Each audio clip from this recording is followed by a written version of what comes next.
Salom do'stlar, bugungi video haqida gaplashib o'tamiz. Bir qarashda Itadori Yuji boshqa anime qahramonlariga o'xshaydi. Masalan, Narutoga yoki Luffyga o'xshab ketadi, lekin aslida uning taqdiri boshqalarnikiga qaraganda anchagina fojiaviyroq, anchagina murakkab va anchagina og'irdir.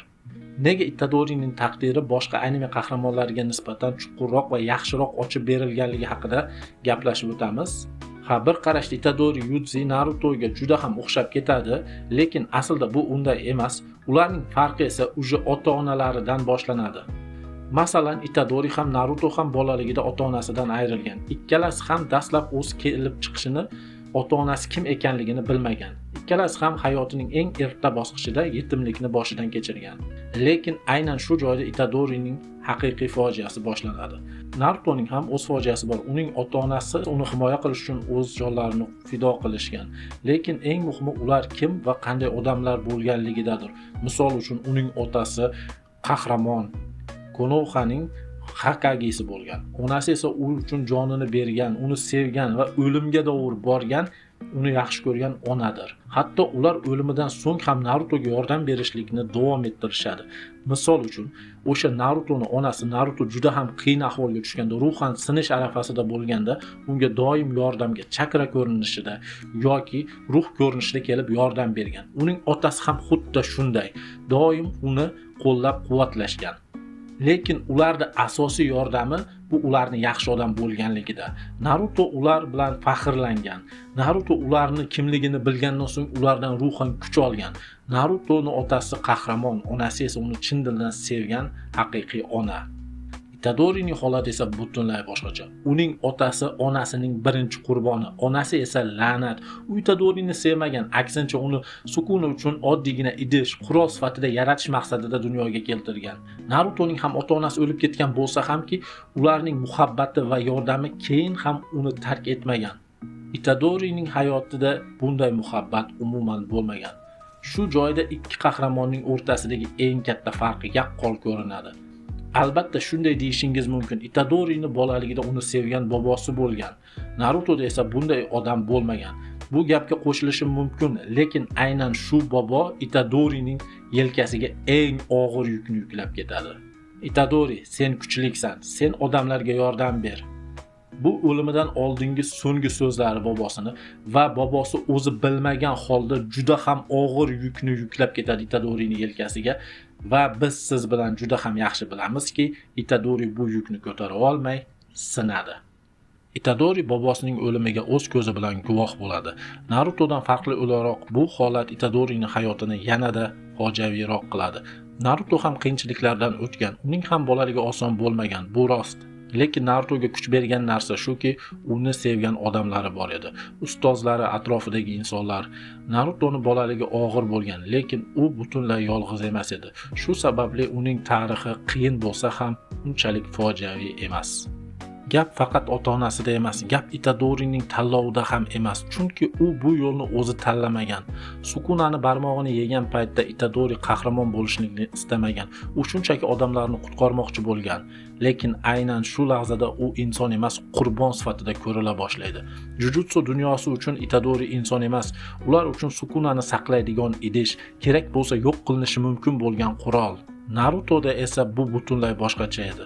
Narutoni ham boshida qabul qilishmagan, lekin vaqt o'tib u umid ramziga aylanadi. Itadori esa qancha yaxshi ish qilmasin, qancha odamlarni qutqarmasin, uning taqdiri o'zgarmaydi. U doim shu fikr bilan yashaydi. U bir kuni o'lishi kerak. Eng og'iri Itadori buni tushunadi. U qochmaydi, u qarshilik qilmaydi. U faqat bitta narsani istaydi. Agar o'lishi kerak bo'lsa, bu o'limi kimnidir qutqarsin. Mana shu joyda Itadori Yuji oddiy anime qahramoni bo'lishdan chiqib, eng fojiaviy qahramonga aylanadi. Hatto ikkala qahramon o'z mualliflari tomonidan butunlay boshqacha taqdim etiladi. Naruto Kishimoto tomonidan yaratilgan va sevilgan qahramon. Kishimoto Narutoga azob beradi, lekin uni hech qachon yolg'iz qoldirmaydi. Naruto har qancha qiynalmasin, uning ortida doimo umid bor edi. Uning ortida otasi va onasining merosi bor edi. Uning ortida uni kuzatayotgan, qo'llab-quvvatlaydigan muallifi bor edi. Kishimoto Narutoga shunday sinovlar beradiki, u ulardan o'tib, o'sib chiqadi. Har og'riq uni sindirmaydi, balki kuchaytiradi. Har yiqilishdan keyin unga turish imkoniyati beriladi. Itadori Yudzi esa Gege tomonidan yaratilgan, lekin rahm qilinmagan qahramon. Gege Itadori'ni sinamaydi, unga shunchaki azob beradi. Itadori har doim yo'qotadi. U qancha harakat qilmasin, natija o'zgarmaydi. Uning yaxshi niyati jazoga aylanadi. Uning rahmi uning zaifligiga aylanadi. Narutoda og'riq, qiyinchilik bu shunchaki hayotida uchragan yo'l edi va uni bosib o'tish kerak edi. Itadorida esa bu manzil edi. Naruto uchun azob umid bilan tugaydi. Itadori uchun esa umidning o'zi azobga aylanadi. Shuning uchun ham Narutoning hikoyasi ilhomlantiradi. Itadorining hikoyasi esa shunchaki qalbni ezadi.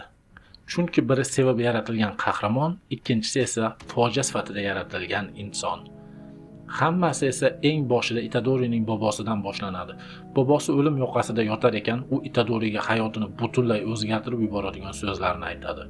U Itadoriga shunday deydi: "Sen kuchlisan, shuning uchun odamlarga yordam berishing kerak." Bu gap bir qarashda ezgulikdek tuyuladi, lekin Itadori o'sha paytda bu so'zlarni qanday og'ir yuk ekanini bilmas edi. Bobosi bilmagan holda Itadorining yelkasiga o'ta katta mas'uliyatni qo'yib ketadi. Lekin haqiqat shundaki, hammani qutqarish eng kuchli insonning ham qo'lidan kelmaydi. Bu hatto Gojo Satoruga ham qiyin bo'lgan yuk. Itadori esa hali bola edi.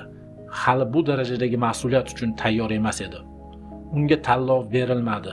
Undan xohlaysanmi deb hech kim so'ramadi.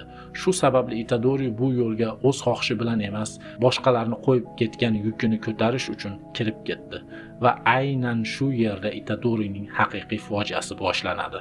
Itadorida asosiy muammosi bu uning o'zining maqsadi yo'qligida. U nima qilishni o'zi tanlamagan. Bobosi unga odamlarga yordam berishing kerak dedi. Bu gap yaxshilikdek tuyuladi, lekin bu bolaga berilgan juda ham og'ir fikr edi. Chunki odamlarga yordam berish bu aniq maqsad emas, bu chegarasiz mas'uliyat. Keyin Gojo keladi va yana bir yuk yuklaydi. Sen jodugar bo'lishing kerak. Itadori bunga ham rozi bo'ladi. Chunki u hammasini to'g'ri deb o'ylaydi. Unga aytishyapti, undan yordam so'rashyapti, u yordam berishi shart. Bu bilan ham cheklanib qolmaydi Satoru Gojo. U Itadoriga juda ham og'ir yuk yuklaydi. Sukunani, la'natlar qirolini sen ichingda ushlab turishing kerak. Bu yukni hatto katta jodugarlar ham ko'tara olmaydi. Itadori esa hali go'dak edi. U hammani qutqarishni xohlaydi. Jodugar bo'lishlikka rozilik beradi. Sukunani ichimda ushlab turaman deydi. Lekin bu qarorlar uniki emas edi. Unga shunchaki yuklab qo'yilgan yuklar edi. Itadori shuning uchun o'z ichidan sinishni boshlaydi. U orzu qilgani uchun emas, balki boshqalar aytgani uchun yashaydi. U kuchsiz emas, u qo'rqoq emas, u shunchaki hali go'dak va unga bolaga yarashmaydigan taqdir berildi. Vaqt o'tishi bilan Itadori bu yuklar unga og'irlik qilayotganini asta-sekin tushuna boshlaydi. U hammani qutqara olmasligini ilk bora Mahito orqali his qiladi. Aniqrog'ini aytganda esa Junpei orqali. Itadori Junpei'ni qutqaraman deb o'ylaydi. Bunga ishonadi, ammo bu uni qo'lidan kelmaydi. Junpei'ning o'limi Itadoriga berilgan birinchi ruhiy zarba edi. Birinchi bora haqiqiy zarba uni ruhiga tegadi va Itadori ich-ichidan o'ziga savol berishni boshlaydi. Men haqiqatdan ham odamlarni qutqara olamanmi? Aynan shu narsani Mahito kutib turgan edi. Mahito unga hech qachon jismonan zarba berishni xohlamagan. Mahito uni ruhan sindirishlikka harakat qiladi. Buning uchun Mahito har narsaga tayyor. Mahito ruhini o'zgartirgan odamlar bilan Itadoriga qayta va qayta zarba beradi. Har bir jangda Itadori faqat dushmanlari bilan emas, balki o'z-o'zi bilan ham kurashadi. Va shu yo'l bilan Mahito Itadorini asta-sekin o'zgartira boradi. Va shu joyda biz o'sha ikkinchi sezonga o'tamiz. Aniqrog'ini aytganda esa Shibuyaga. Shibuyada esa Itadori yana bir haqiqatni ko'radi. Sukuna uning ichida o'tirgan oddiygina kuchukcha emas edi. U la'natlar qiroli va Shibuyada Sukuna Itadoriga u qanday kuchni ichida olib yurganini ko'rsatadi. Ko'rsatganda ham juda ham achchiq tarzda ko'rsatadi. Shibuyada Itadori Sukuna qoldirgan manzarani ko'radi. U yerda o'lim bor, vayrona bor, o'ldirilgan odamlar bor. Itadori buni ko'radi va shu lahzada uning ruhi parchalanib ketadi. U bu o'limlarni Sukunaning ishi deb emas, o'z qo'llari bilan qilingan ishdek qabul qiladi. u buni ichidan his qiladi. Bu yerda o'lish kerak bo'lgan odam faqat sensan. Yagona odam bu sensan. O'lib ket deb o'ziga aytadi. Ana shu lahzada Itadori uchun eng og'ir fojia boshlanadi. Uning fojiasi odamlarni qutqara olmaganligida emas. Uning fojiasi ularning o'limiga o'zini aybdor deb bilib, shuni qabul qilishlikdadir. Ana shu lahzada Itadori ko'zida na maqsad qoladi, na orzu, uning ko'zida faqat mutlaqo bo'shliq qoladi. Aynan shu yerda Itadorining to'xtagisi keladi, lekin u o'ziga o'zi shunday deydi: agar hozir to'xtasam, men shunchaki qotil bo'lib qolaman. Shuning uchun men kurashni davom ettirishim kerak. Odatda har qanday muallif shunday paytda o'z bosh qahramoniga umid beradi, unga yordam beradi, hech bo'lmasa unga dam beradi. Lekin bu yerda bunday emas. Chunki bu Gege Akutami u Itadori'ni sindirishni va azoblashni davom etadi. Mutlaqo singan, allaqachon o'z o'limiga rozi bo'lgan, yanada to'g'riroq aytganda o'z o'limini kutayotgan holatda Itadori metroga tushadi va u yerda u o'z ko'zlari bilan ko'radi. Mahito Nanaminni o'ldirish arafasida edi. Bu Itadori uchun yana og'ir zarba. Chunki u yerda u o'zi yaxshi ko'rgan, to'g'rirog'ini aytganda uni yaxshi ko'rgan, unga doim yordam berishga urinib yurgan ustozining vahshiylarcha o'ldirilganligiga guvoh bo'ladi. Aynan shu yerda Nanamin Itadori'ni qanchalik tushunganligi ko'rinadi. U o'limidan oldin Itadori'ga hech qanday yuk yuklamaydi. Chunki u biladi, nimaki demasin Itadori uchun har qanday so'zi og'ir yukdek yuklanishi mumkin. Shuning uchun u yerda Nanamin eng to'g'ri so'zlarni topadi. Itadori, meni o'limim seni to'xtatib qo'ymasin degandek qilib shu so'zlarni aytadi. Endi bu yog'iga o'zing Itadori, ya'ni meni o'limim hech narsani o'zgartirmaydi. Meni o'limim senga yuk emas. Bu yog'iga shunchaki seni yukingni ko'tarish olmaganligimdan afsusdaman degandek qiladi va o'sha joyda vahshiylarcha o'ldiriladi. Itadori uchun esa bularni o'zi ham kamdek Mahito yana ruhan o'zgartirilgan odamlar bilan hujum qiladi. Shunday og'ir paytda Itadori allaqachon singan, yengishga kuchi qolmagan paytda, o'sha o'limga tayyor turgan lahzada unga Nabara umid bag'ishlaydi. Shu paytda Itadori ichidan past lekin ovoz chiqa boshlaydi. Men hali yolg'iz emasman. Rahmat Nabara. U ozgina, juda ozgina, lekin ruhan tiklanishni boshlaydi. Va shu yerda siz o'ylaysiz, nihoyat Itadori o'ziga keldi.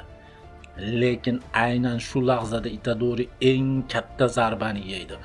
Uning ko'z oldida Mahito uning eng yaqin do'stini, to'g'rirog'ini aytganda dugonasini o'ldirib yuboradi. Nabaraning qulagan tanasiga qarab turgan paytda Itadori ichida nimadir butunlay uziladi. U harakat qilmaydi, u yugurmaydi, qichqirmaydi, u faqat qarab turadi. Shu lahzada Itadori butunlay singan holatiga keladi. U hech narsani istamaydi, na kurash, na umid, na hattoki nafas olishni. Uning ichida faqat bitta holat, iltijo va yana bir bor iltijo. Bu iltijosida Itadori faqat bitta narsani so'raydi: o'limini. Dunyo u uchun shu yerda to'xtagandek bo'ladi. Har bir nafasi og'ir, har bir soniyasi ortiqchadek. Shu paytda Itadori uchun o'lish yengildek tuyuladi va shu lahzada u Mahitodan go'yoki ko'zi bilan iltijo qiladi: meni o'ldir.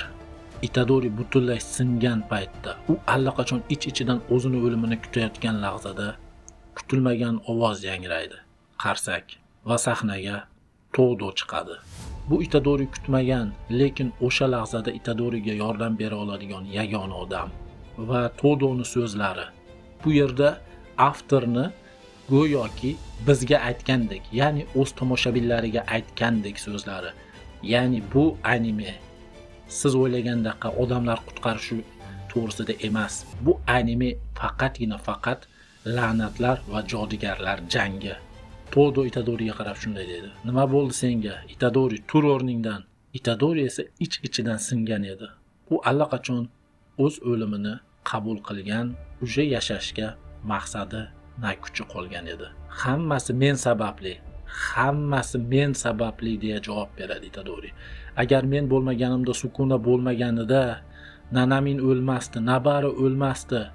qayerga bormay odamlar o'layapti. Men kurashyapman, lekin natijasi faqat o'lim. Agar men yo'q bo'lsam, ehtimol boshqalar tirik qolar edi. Todo esa Itadori eshitish kerak bo'lgan, u tushunmagan, lekin eshitishi shart bo'lgan so'zlarni aytadi. Yo'q, deya Todo Itadorining so'zlarini inkor qiladi. O'zingni bunchalik tor fikr bilan cheklama. Biz jodugarlarmiz. Sen, men, Kugisaki, Nanamin, to biz tirik ekanmiz, bizni tark etgan do'stlarimiz hech qachon chin ma'noda mag'lub bo'lmaydi. Biz jodugar bo'lgan ondan boshlab hayotimiz bunday qayg'u bilan cheklanmaydi. Bu gunoh emas, bu bizning jazo. O'limdan ma'no izlab yo'qotganlarimizni xotirasini buzma. Lekin shunday bo'lsa ham senga nimani ishonib topshirib ketishganligini esla. Hozir javob berishing shart emas, lekin javobni topmaguninggacha olg'a harakat qilishdan to'xtama. Jodugar bo'lib yashar ekanmiz, bu o'zimiz bilan olib yurishimiz shart bo'lgan yuk. Todoning so'zlari Itadorining yelkasiga yana bir yuk yuklamadi. Aksincha, u yukni nima ekanini ochiq qilib ko'rsatib berdi. Todo unga tasalli bermadi, yukni yengillatmadi. U faqat bitta narsani tushuntirdi. Agar sen jodugar bo'lsang, bu yukni ko'tarib yurishing shart. Bu tanlovdan qochib bo'lmaydi va aynan shu yerda Itadori birinchi marta o'zi qaror qiladi. Unga qanday yashash kerakligini boshqalar aytmaydi. Bobosi emas, Gojo ham emas, taqdir ham emas, o'zi tanlaydi. Itadori tushunadi, u hammani qutqarishi shart bo'lgan qahramon emas, u jodugar va jodugarlarning yo'li qonli, og'ir, orqaga qaytib bo'lmaydigan yo'l. Bu tanlov keyin Mahitoning oldida ochiq ko'rinadi. Itadori endi qochmaydi, o'zini oqlamaydi, yig'lamaydi. U Mahitoga qarab aytadi: "Ha, sen haqsan. Bu so'zlar naqadar kuchli ekanligini siz his qila olmaysiz. Bu so'zlar oddiygina yosh bolani yoki qahramonni gap emas.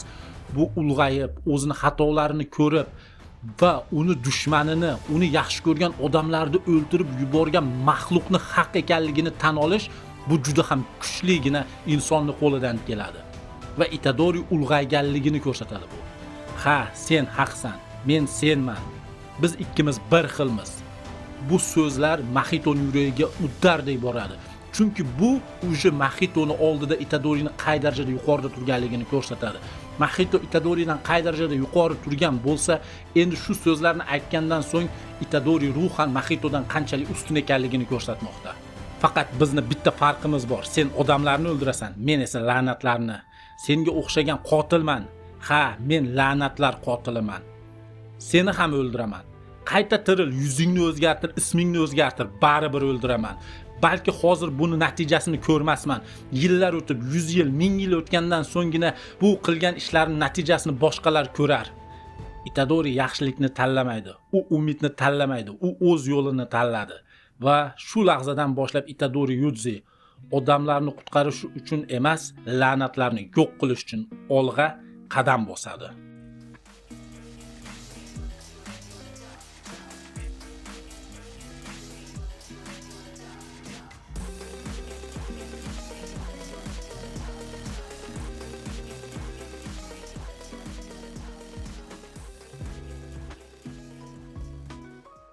Ana endi shu yerda biz bu videomizni tugatamiz aziz do'stlar, chunki hali davomi anime sifatida chiqmadi. Biz anime chiqib bitgandan so'ngra o'shanga oid video chiqaramiz. Chunki aziz do'stlar, agar biz hozir manga haqida gapirishni boshlasak, juda ham ko'p spoilerlar kelib chiqadi.